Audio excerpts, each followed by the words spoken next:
Ce matin, j'aimerais vous poser la question la plus importante qu'une personne puisse se poser durant sa vie. La question parmi les questions. Pourquoi sommes-nous sur Terre? Quel est le sens de notre vie? Voyez-vous, tous les êtres humains sont intrigués de savoir le pourquoi. Pourquoi sommes-nous là? Pourquoi allons-nous vivre quelques années, quelques décennies sur Terre et puis devoir quitter cette Terre? Quel est le sens de la vie? Quel est le sens? Quel est l'objectif? Y a-t-il un sens à tout ça? Ce matin, j'aimerais vous poser la question. Pourquoi êtes-vous sur Terre? Quel est le sens de votre vie? L'histoire raconte que pendant la Deuxième Guerre mondiale, il y avait des prisonniers dans un camp nazi en Hongrie, des prisonniers qui étaient occupés à travailler dans une usine qui recyclait l'eau, une usine des eaux usagées, et ces ouvriers qui étaient dans un camp de concentration nazi, étaient occupés à travailler. Et puis les Alliés sont venus et les Alliés ont bombardé cette usine et l'ont fait exploser. L'usine est partie en gravats, l'usine a été complètement détruite. Du coup, ces ouvriers qui étaient prisonniers dans ce camp de concentration ne pouvaient plus travailler. Il n'y avait plus rien à faire puisque l'usine ne pouvait plus fonctionner. Mais les soldats nazis ont fait transporter à ces prisonniers les gravats de cette usine dans un champ voisin. Et tous les jours, lorsque ces prisonniers transportaient les gravats dans un champ, eh bien, le lendemain, ils reprenaient les gravats et les reconduisaient dans un autre champ. Et tous les jours, les nazis ont imposé à ces prisonniers de faire un travail qui n'avait aucun sens. Un travail où vous prenez les gravats d'un lieu et vous les transportez dans un autre lieu. Vous prenez les gravats d'un lieu et vous les transportez. Le lendemain, vous répétez la même opération. Et ça, sans compter les jours. Tout d'un coup, il s'est passé quelque chose dans ce camp. Il s'est passé quelque chose qui a vraiment déclenché un mouvement. Les gens devenaient fous. Quelque chose de bizarre. Les prisonniers commençaient à devenir fous les uns après les autres.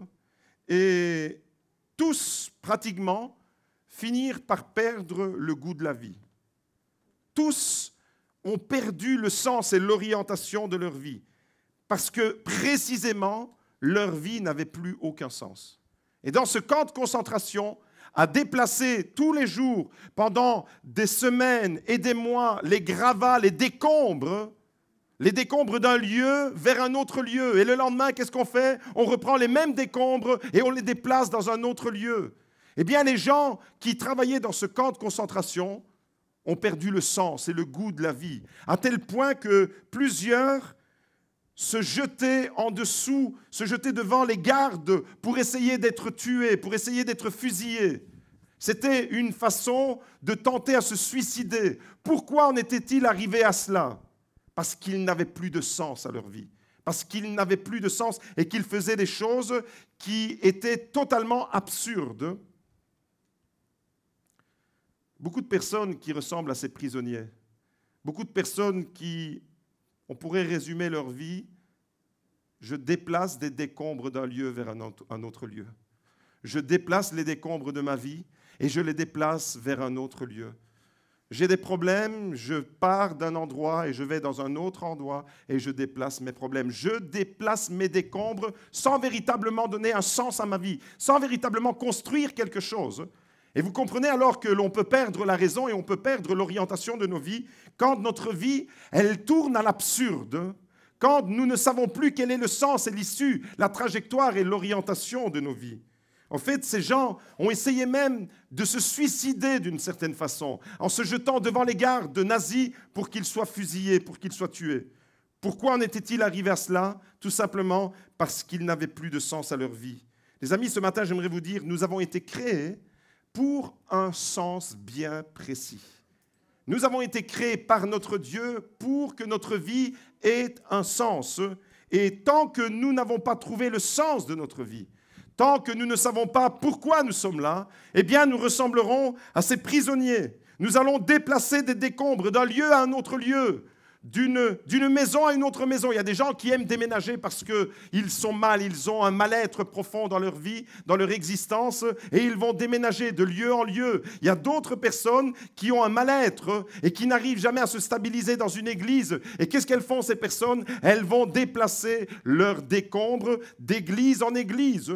D'autres personnes encore ont tellement de mal-être profond et ont perdu le sens de la vie qu'ils vont changer de femme ou changer de partenaire, changer de mari et avoir des rencontres les unes après les autres, ne sachant pas se stabiliser dans la vie. Pourquoi? Parce qu'elles vont commencer à prendre leurs décombres et passer de mari en mari, de femme en femme, de maison en maison, sans véritablement trouver le sens de leur vie. Voyez-vous, on peut comme ça ressembler à ces pauvres prisonniers qui étaient sous la main féroce de ces soldats nazis. Malheureusement, tant que nous n'avons pas trouvé le sens de notre vie, nous ressemblons à ces prisonniers qui déplacent leurs décombres. En préparant ce message, hier soir, j'ai fait le tour de quelques déclarations de grands philosophes et écrivains pour voir un peu ce que ces philosophes qui ne connaissent pas Dieu, c'est important de le souligner, des philosophes, des écrivains, des hommes, je vais citer leurs noms, vous allez dire « Ah oui, lui je connais ». Oui, si je ne le connais pas, mais en tous les cas, j'en ai au moins entendu parler.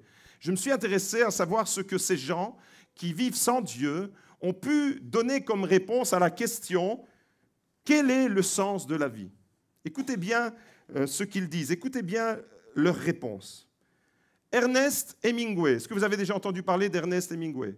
Célèbre écrivain américain, disait, écoutez ce qu'il dit, il a écrit, c'est un romancier, c'est un conférencier, un journaliste, c'est un homme qui a écrit, qui avait une plume habile, un homme dont le nom aujourd'hui encore est connu. Voici ce qu'il dit sur le sens de la vie. Ma vie est devenue un chemin sombre qui mène nulle part, toujours et éternellement nulle part, et encore nulle part, sombre et infiniment vers nulle part. Eh bien, voyez-vous, Ernest Hemingway ressemble lui aussi, malheureusement, à ces pauvres prisonniers qui prenaient les décombres d'un lieu et les transportaient vers un autre lieu. De son côté, le célèbre sociologue, ethnologue Claude Lévi-Strauss, vous avez déjà entendu parler de ce sociologue, lui, il disait « Si vous me demandez quel est le sens de l'existence, je vous répondrai qu'elle n'en a strictement aucun. » Voilà un homme qui a étudié l'être humain.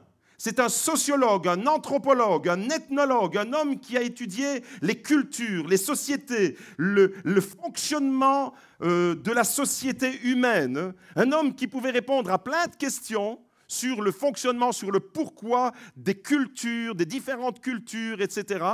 Et cet homme, quand on lui pose la question sur le sens de l'existence, eh bien, il dit « Si vous me demandez quel est le sens de l'existence, je vous répondrai qu'elle n'en a strictement aucun. » Eh bien, j'aimerais vous dire qu'à la liste de ceux qui déplacent les décombres d'un lieu vers un autre lieu sans savoir où ça mène, on peut ajouter le nom de Claude Lévi-Strauss. Friedrich Nietzsche, célèbre philosophe allemand, disait lui de son côté « Nous cheminons sans but à travers un vide infini. » Voilà quelle était la philosophie de la vie de Nietzsche. Nous cheminons, nous avançons, nous marchons vers un but vide et infini, autrement dit, vers le néant, il n'y a rien. La vie est absurde. Le philosophe existentialiste français Jean-Paul Sartre. Jean-Paul Sartre, vous le connaissez. Il disait lui aussi, la vie n'a pas de sens a priori. Voilà encore un homme, et on pourrait ajouter d'autres noms, on pourrait allonger la liste. Des hommes qui pourtant, malgré leur intelligence, malgré leur science, malgré leur culture, malgré leur notoriété, des hommes qui ressemblent à ces prisonniers dans les camps de concentration nazis, ces hommes qui, d'une certaine manière, déplacent leurs décombres sans véritablement savoir ce qu'ils construisent dans la vie. Ces gens sont comme ces prisonniers qui déplacent leurs décombres. Et peut-être qu'il y en a parmi nous ce matin. Peut-être que tu examines ta vie ce matin, tu regardes à ta vie et tu te dis « mais ça fait des années que j'essaye, mais j'ai l'impression que je ne fais que déplacer des décombres. J'ai l'impression de ne rien construire. J'ai l'impression d'avoir perdu le fil. J'ai l'impression d'avoir perdu le but. Je ne sais plus. Je l'ai connu peut-être, mais je ne sais plus quel est le but. Chers amis, écoutez bien. Ces personnes que je viens de citer, Ernest Hemingway, Claude Lévi-Strauss, Nietzsche ou encore Jean-Paul Sartre, ces personnes, parce qu'elles ne connaissaient pas Dieu, et c'est parce qu'elles ne connaissent pas le Dieu de la Bible, c'est parce qu'elles ne connaissaient pas le Dieu de la révélation, c'est parce que ces personnes ne connaissaient pas le Dieu qui a été révélé par Jésus-Christ, c'est parce que ces personnes ne connaissaient pas celui qui est l'Éternel je suis, c'est parce que ces personnes ne connaissaient pas l'alpha et l'oméga de nos vies. Toutes ces personnes ont affirmé l'absurdité de la vie. Sans Dieu, la vie est une absurdité. Et c'est mon premier point ce matin. Sans Dieu, si tu vis sans Dieu, si tu continues à vivre sans Dieu, eh bien, si tu n'as pas Dieu dans ta vie sera une absurdité. Ta vie sera une absurdité parce que tu ne sais ni d'où tu viens, ni où tu vas. Parce que tu n'as pas Dieu, tu ne connais pas la valeur que tu as non plus. Parce que c'est Dieu qui te donne la valeur que tu as. Peut-être que tu as grandi en étant toujours rabaissé, en étant toujours humilié. On t'a fait croire que tu n'avais pas de valeur, on t'a fait croire, on t'a tellement bourré le crâne de mauvaises paroles, on t'a tellement dénigré, on t'a tellement humilié, on t'a tellement rabaissé, que tu as fini par croire que tu n'avais pas de valeur. Alors tu te dis, bien, ces décombres, il faut bien que je les déplace, il faut bien quand même que j'avance un peu. Alors, à cause de toutes ces paroles qui m'ont détruite, ma vie est un ensemble de décombres, eh bien, je vais prendre ces décombres-là et je vais aller voir un peu plus loin. Et puis, quand ça ira mal, les décombres vont augmenter parce qu'on accumule les décombres. On va aller un peu plus loin. Et on se déplace comme ça, comme ces prisonniers, sans but, sans orientation. Et on a perdu le goût. Et comme ces hommes connus, ces hommes de notoriété, en réalité, ils ne connaissent pas Dieu et ils en arrivent à affirmer que la vie est absurde. J'aimerais vous dire ce matin que la vie n'est pas absurde. La vie est belle quand on a Jésus-Christ dans son cœur. La vie est belle. Voyez-vous, si tu n'as pas Dieu dans ta vie est absurde parce que tu ne sais ni d'où tu viens ni où tu vas, tu ne connais pas ta valeur parce que tu ne sais pas que tu es aimé en réalité, parce que tu ignores que quelqu'un t'aime. Vous savez, ce qui rend la vie absurde, c'est l'absence d'amour. Et quand tu ne sais pas qu'il y a quelqu'un qui t'aime inconditionnellement tel que tu es, eh bien en réalité, ta vie ressemble à un ensemble de décombres. Ces hommes ne connaissaient pas la source de l'amour. Et donc, leur vie était absurde pour eux. Quand tu ignores la vérité sur toi-même, la vérité sur Dieu, la vérité sur le monde, la vérité sur tout ce qui existe, eh bien, quand tu ignores la vérité, la vie est absurde. Quand tu ne sais pas d'où tu viens ni où tu vas, la vie est absurde. Quand tu ne sais pas que tu as du prix, que tu as de la valeur, que tu es aimé, la vie est absurde.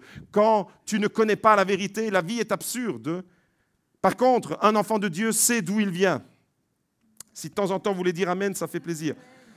Un enfant de Dieu sait d'où il vient, il sait où il va. Vous pouvez dire Amen. Il sait qu'il a de la valeur. Il connaît le sens de la vie.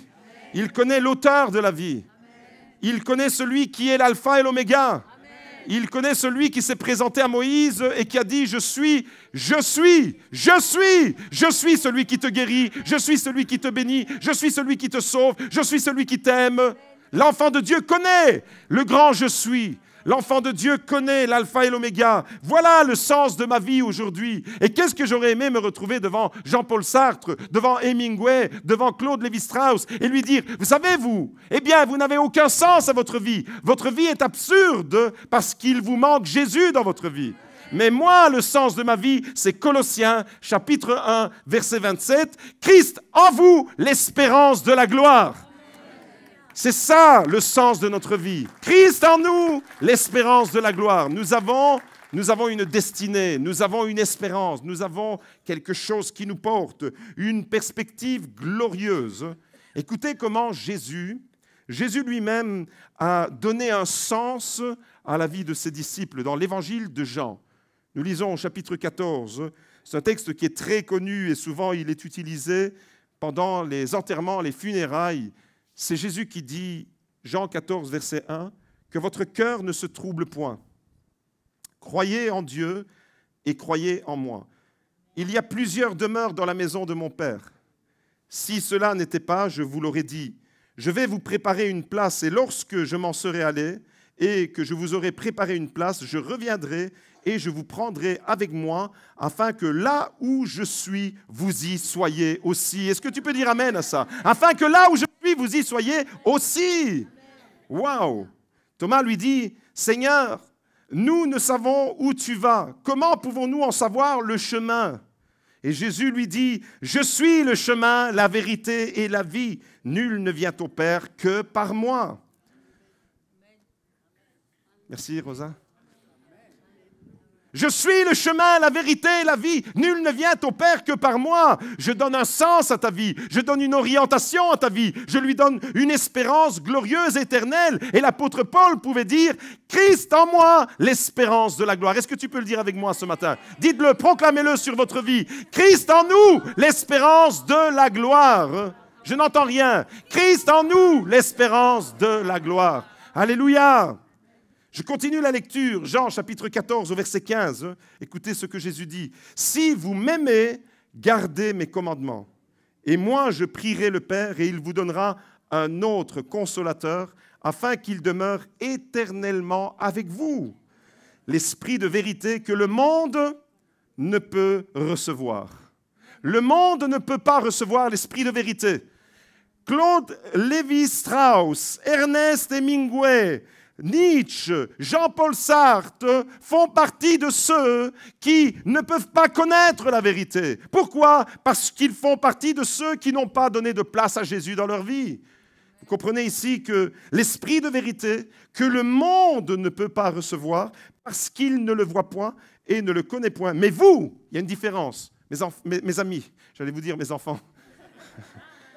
Mais je parle de la part de Dieu, donc considérez que c'est Dieu qui vous parle. Mes amis, mes frères, mes sœurs, mes enfants, il y a une différence entre celui qui marche avec Dieu et celui qui ne marche pas avec Dieu. Celui qui marche avec Dieu, il peut rencontrer des décombres dans sa vie, lui aussi.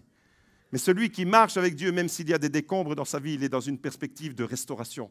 Il est dans une perspective de relèvement. Il est une perspective où les ruines ne resteront pas toujours comme des décombres parce que tu as un Dieu, ses mains sont une usine de recyclage et elles vont te façonner. Et ces pierres que tu as peut-être amoncelées dans ta vie, cette montagne de problèmes que tu as amoncelées dans ta vie, tu ne vas pas indéfiniment les trimballer d'un côté à l'autre parce que tu as un Dieu qui a la solution à ton problème.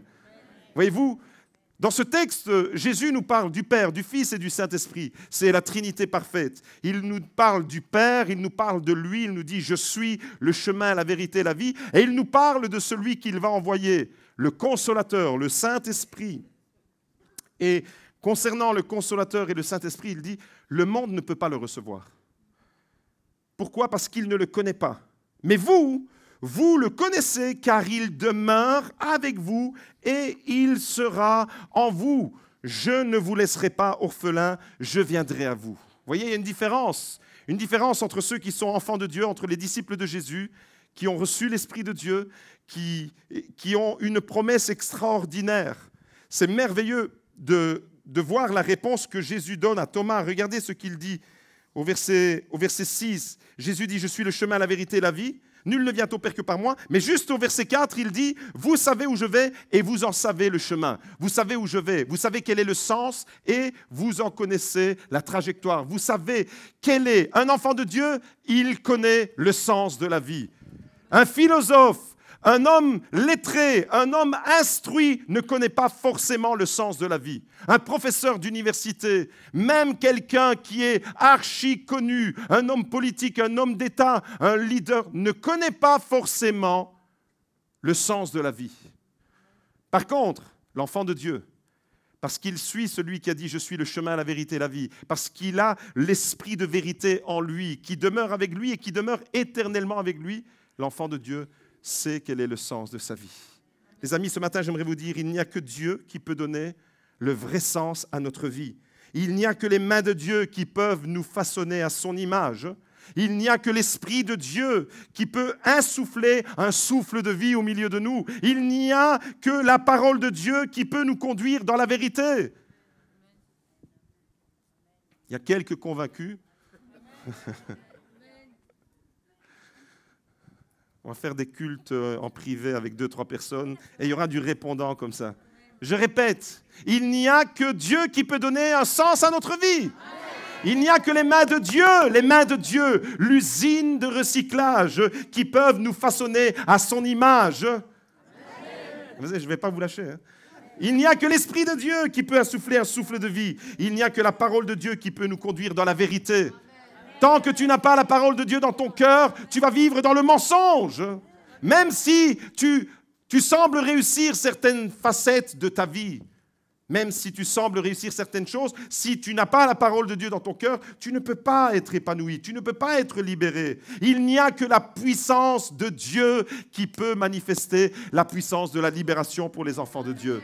Il n'y a que la puissance de Dieu qui peut nous libérer ce matin. Que la puissance de Dieu, que la parole de Dieu, que l'Esprit de Dieu, que le Fils de Dieu. Il n'y a que le sang de Jésus qui peut nous purifier de tout péché. Il n'y a que cet espoir. Il n'y a que les promesses de Dieu. Les promesses de Dieu, j'aime les promesses de Dieu. Qu'est-ce que ça me fait du bien de me nourrir des promesses de Dieu? Eh bien, voyez-vous, il n'y a que les promesses de Dieu qui peuvent nous propulser dans un avenir et nous l'assurer à tout jamais. Les promesses de Dieu sont oui et amen. Mais sans Dieu, il n'y a pas tout ça. Sans Dieu, il n'y a pas d'orientation. Sans Dieu, il n'y a pas de pardon. Sans Dieu, il n'y a pas de vision. Sans Dieu, il n'y a pas de restauration. Sans Dieu, on est comme ces hommes, ces pauvres hommes, prisonniers dans un camp de concentration, forcés de déplacer les gravats de nos vies. Et peut-être qu'il y a une montagne de détritus dans ta vie. Peut-être que tu regardes ta vie sentimentale. Tu te dis, je me suis loupé plein de fois. J'ai cherché le bonheur, j'ai cru que c'était lui, j'ai cru que c'était elle. Et puis, j'ai entamé quelque chose, et puis ma vie, elle s'est effondrée. Et c'est devenu des décombres. Alors, qu'est-ce que j'ai fait? J'ai ramassé ces décombres et je me suis déplacé. J'étais les mettre dans un autre champ, dans le champ d'un autre. Et puis, encore une fois, les décombres. Peut-être que tu te dis, ma vie professionnelle ressemble à un ensemble de décombres. Peut-être que tu te dis, j'ai voulu faire ça, j'ai essayé de monter mon entreprise, j'ai essayé d'entreprendre telle ou telle chose, et puis, bam, tout s'est effondré, ensemble de décombres. Alors tu as essayé encore autre chose? J'aimerais te dire ce matin, la différence entre toi et Jean-Paul Sartre, entre toi et Hemingway, c'est que toi, tu connais Dieu. Et tu as un Dieu qui va relever ta vie. Tu as un Dieu qui donne un sens à ta vie. Sans Dieu, qui que nous soyons, eh bien, notre vie sera absurde. Mais quand on est chrétien, la vie est belle. Je veux le dire, quand on est chrétien, la vie est belle. Amen. Je suis fan d'un acteur italien, Roberto Benigni, qui a fait un film fantastique, merveilleux. La vie est belle. Hein. La vie est belle. Dites-le avec moi, la vie est belle. Voilà, je vous ai tous italianisés, c'est bien. La vie est belle. Et vous savez, le film, là, La vie est belle, là, c'est aussi dans un camp de concentration. Roberto Benigni, l'amour qu'il a pour son fils, va mettre en scène comme si tous ces tanks, ces soldats allemands, etc., comme si c'était un jeu et qu'il fallait à tout prix être le dernier à être vu. C'est extraordinaire. Même en Israël, ils étaient fans de ce film qui parlait de la Shoah. La vie est belle. Là, dans un contexte atroce, eh bien, Roberto Benigni a réussi à nous faire rire avec ce qui normalement ne devrait faire rire personne. Pourquoi? Parce qu'il a su mettre de l'espoir là où il n'y en a pas. Mon frère, ma sœur, j'aimerais te dire ce matin que la vie est belle parce qu'on a une perspective merveilleuse et glorieuse. Christ en nous, l'espérance de la gloire. Ta vie ne sera pas à tout jamais un ensemble de décombres. Dis-le à ton voisin. Ta vie ne sera pas à tout jamais un ensemble de décombres. Dieu va te relever. Tu ne sais peut-être rien de ton voisin. Dis-lui, ne reste pas les bras croisés fermés. Tu ne connais peut-être pas la vie de ton voisin ou de ta voisine, mais dis-lui, ta vie ne sera pas à tout jamais un ensemble de décombres, parce que Jésus va relever ta vie, parce qu'il a mis en toi une espérance glorieuse. Alléluia! C'est merveilleux. La vie est belle. Mes amis, même dans l'épreuve, ta vie fait partie d'un plan merveilleux qui te dépasse. Toi, tu vois l'épreuve qui te frappe en ce moment. Et tu ne sais pas qu'en réalité, ta vie, là, dans la difficulté que tu traverses, est en train de s'inscrire dans un plan qui te dépasse. Dieu est en train d'accomplir quelque chose de merveilleux, mais toi, malheureusement, tu as perdu de vue en ce moment la perspective éternelle. Et tu vois ta situation. ta situation actuelle et tu te dis, c'est pitoyable, c'est lamentable. Mon frère, ma sœur, qu'est-ce qui donne alors du sens à notre vie? Concrètement, qu'est-ce qui donne véritablement du sens à notre vie? Pourquoi sommes-nous sur terre? 3 choses que j'aimerais vous laisser, 3 mots-clés que j'aimerais vous laisser. Gravez-les à tout jamais dans votre cœur et ne les perdez jamais, ces mots. Ne les abandonnez jamais. 3 choses qui donnent véritablement sens à notre existence. 3 choses fondamentales. Premièrement, l'amour. Deuxièmement, la vérité. Et troisièmement, l'éternité. L'amour, la vérité, l'éternité. Dites-le avec moi. L'amour, la vérité, l'éternité. Ce sont les 3 choses que Jésus est venu nous révéler. Jésus est venu nous révéler à la perfection ce que signifie aimer. Jésus est venu nous révéler en plénitude ce que signifie vérité. Et Jésus est venu nous offrir une perspective d'éternité. Alléluia! Vous comprenez alors que Jésus est le sens de ma vie. Parce qu'à lui tout seul, il rassemble amour, vérité, éternité. Alléluia! Je ne vis pas dans mes décombres, je vis en perspective de la gloire qui m'attend. Sans amour, il n'y a pas de sens. Sans amour, il n'y a pas de sens. Sans vérité, il n'y a pas de sens. Sans éternité, il n'y a pas de sens. Alors, pourquoi suis-je sur terre? Quel est le sens de ma vie? 3 réponses que je viens de vous donner. Premièrement, tu dois réaliser, mon frère, ma sœur, et je veux réaliser avec vous ce matin, même dans mes difficultés, même dans mes décombres, même dans mes problèmes, même quand il y a un amoncellement de détritus dans ma vie, je ne dois jamais oublier que j'ai été créé pour être aimé par Dieu.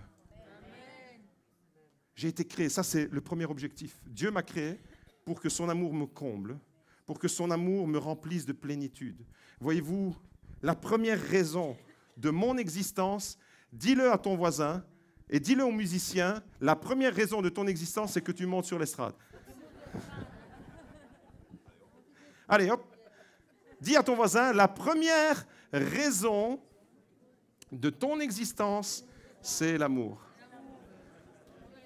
C'est l'amour, l'amour de Dieu. La Bible dit que Dieu est amour. 1 Jean, chapitre 4, au verset 8.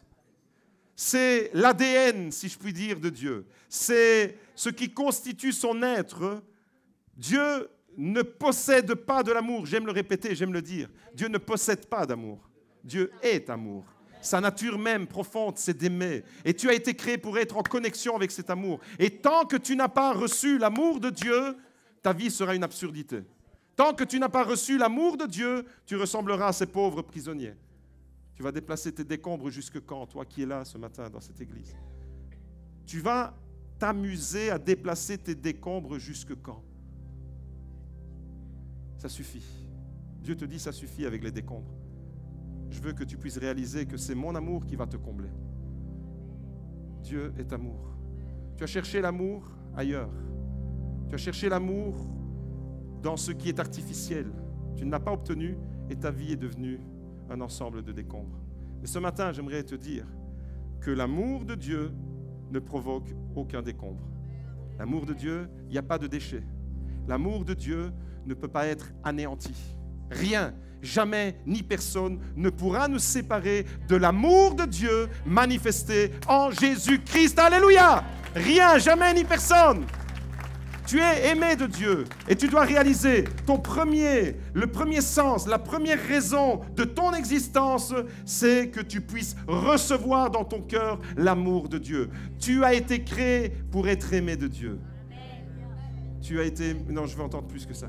Tu as été créé pour être aimé de Dieu. Non, je veux entendre plus que ça. Tu as été créé pour être aimé de Dieu. C'est ton but, ça. Et tu as été créé pour que tu puisses communiquer cet amour aux autres. Alléluia!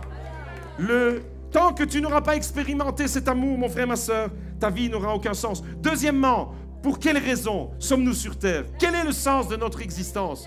La vérité, je trouve le sens à ma vie, je trouve un sens à mon existence en apprenant à connaître la vérité.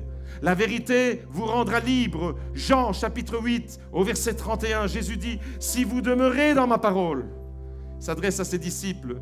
Là, il ne s'adresse pas aux philosophes, aux écrivains, aux sociologues. Non, non. Si vous demeurez dans ma parole, à qui s'adresse-t-il? Aux disciples, ceux qui le connaissent, ceux qui l'aiment.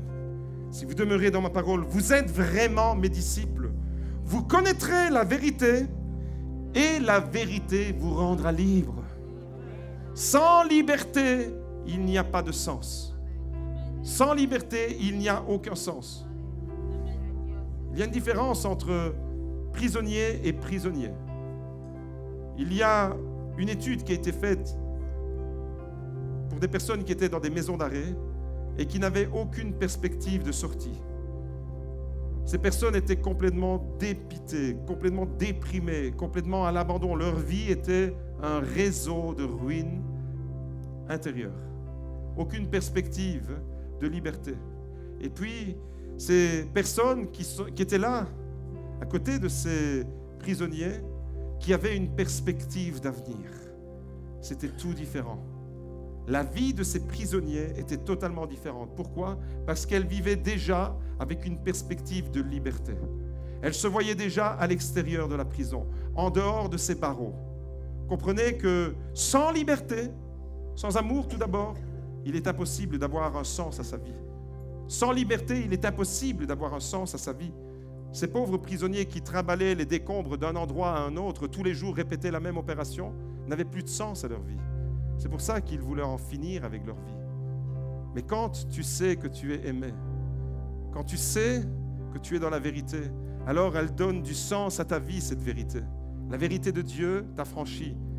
La vérité de Dieu te porte. Troisièmement, pourquoi? Pourquoi es-tu sur terre? Quelle est la raison de ton existence sur terre? Pourquoi Dieu nous a-t-il créés?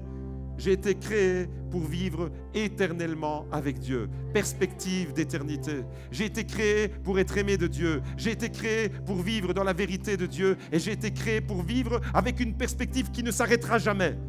Dieu ne t'a pas créé pour quelques années sur terre. Dieu t'a créé pour une perspective éternelle. La perspective de l'éternité. 3 choses fondamentales.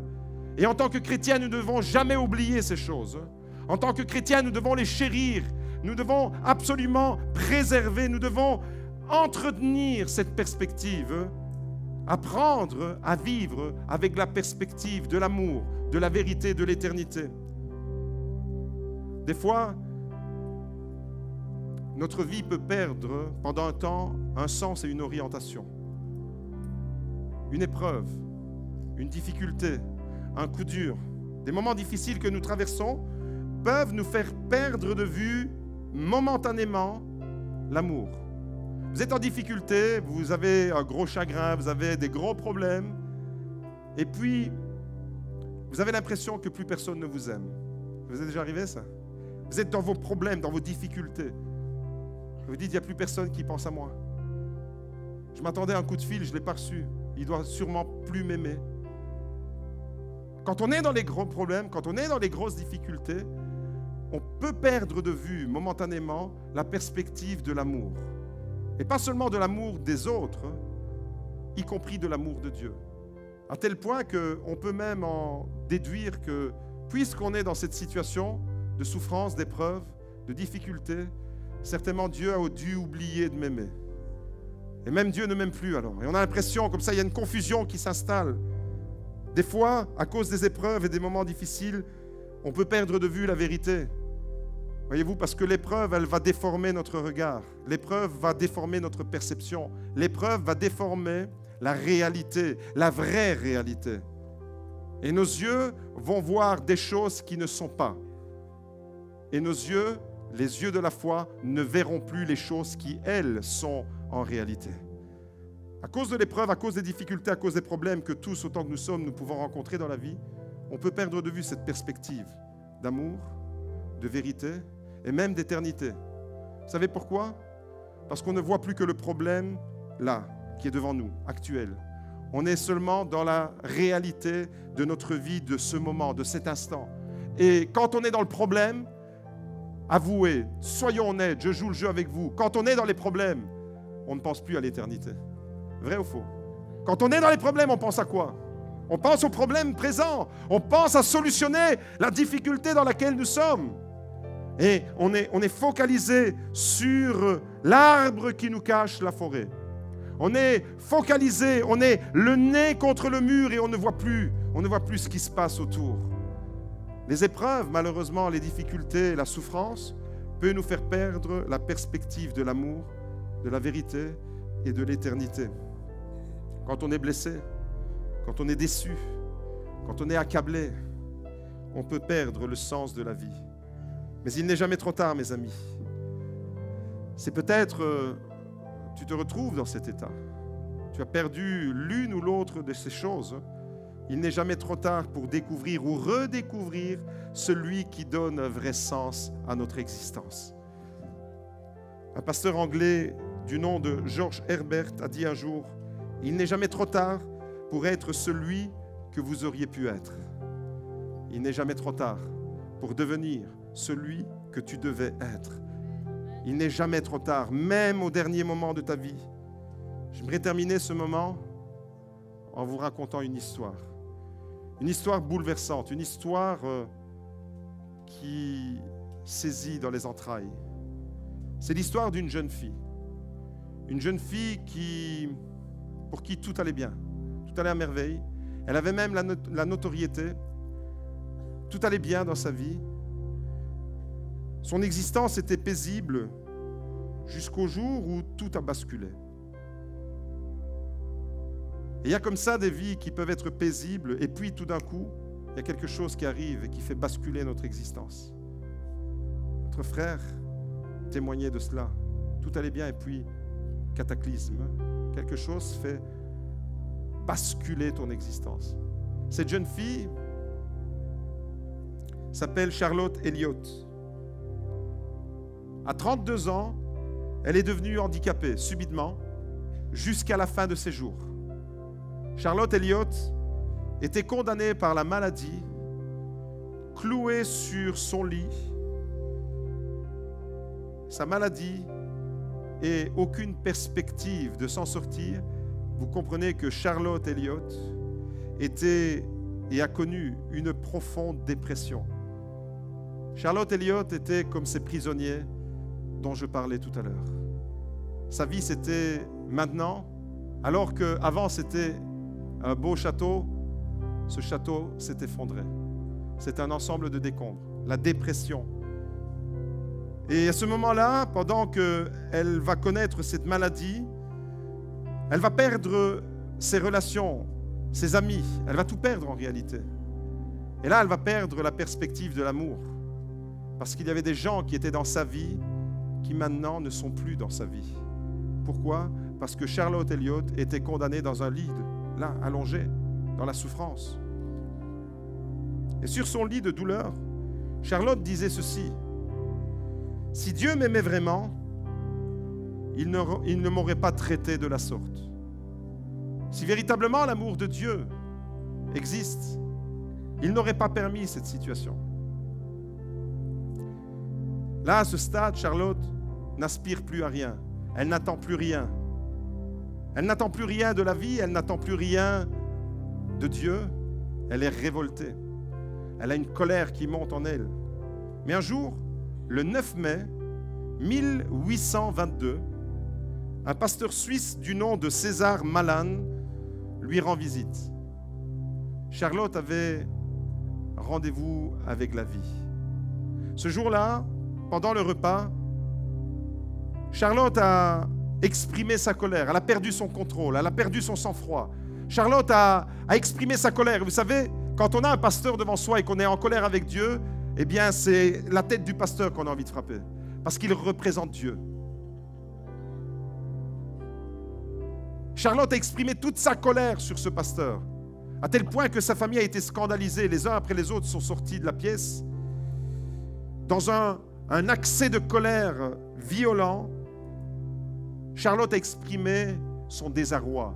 Charlotte a exprimé sa douleur. Charlotte a exprimé sa peine, sa révolte, sa colère. Et là, le pasteur est resté dans cette pièce, à regarder la scène, à écouter Charlotte. Et à ce moment-là précis, le pasteur lui dit, tu es fatigué de toi-même. Tu es fatigué de toi-même, n'est-ce pas?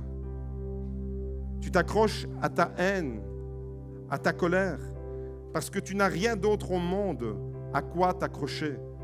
Par conséquent, tu es devenu aigri, amer et rancunière. Alors là, Charlotte a été bouleversée par ces paroles. Tu t'accroches à quoi? Et ce matin, je te pose la question de ce pasteur. Tu t'accroches à quoi? Tu t'accroches à tes décombres? Tu t'accroches à tes déceptions? Tu t'accroches à ta colère? Tu t'accroches à ta haine? À quoi t'accroches-tu?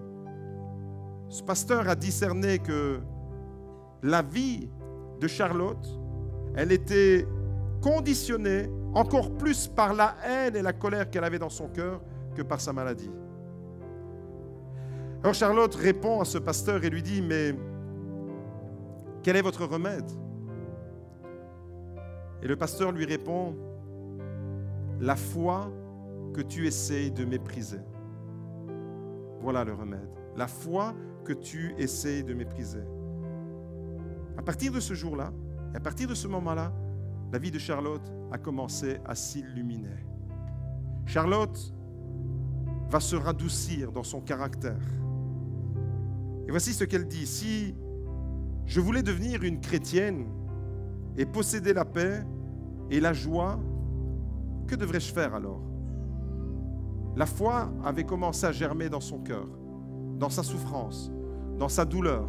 Là où il n'y avait aucune perspective d'avenir, la foi a germé dans son cœur. Et elle se pose la question, si je voulais devenir chrétienne, posséder cette paix et cette joie, que devrais-je faire?